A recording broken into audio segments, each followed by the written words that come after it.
বিসমিল্লাহির রহমানির রহিম। আজকে আমরা মানববন্ধনে সমবেত হয়েছি। যে উদ্দেশ্য সেটা হচ্ছে বাংলাদেশের সর্ববৃহৎ যে ব্যাংক বাংলাদেশ ইসলামী ব্যাংক, এর বিরুদ্ধে বাংলাদেশের কতিপয় ষড়যন্ত্রকারী ফ্যাসিস্ট আমলের ষড়যন্ত্রকারীদের সাথে লিপ্ত হয়ে যে নীল নকশা তৈরি করছে ব্যাংক নির্মূলের, তার বিরুদ্ধে অবস্থান করছি।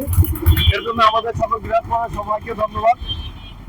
আমি একটা কথা শেয়ার করতে চাই, সেটা হচ্ছে যে ইসলামী ব্যাংক বাংলাদেশে কেন জনপ্রিয় হলো।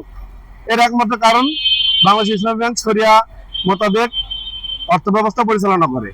আমার সরকারের কাছে দাবি, আপনারা যদি পারেন এই ধরনের শরিয়া ব্যবস্থা আপনাদের অন্যান্য ব্যাংকগুলোতেও চালু করেন, আপনারা জনপ্রিয় হন। এই থিওরিগুলো আপনারা মানুষকে বোঝান, আমাদের মতো গ্রাহকদের বোঝান।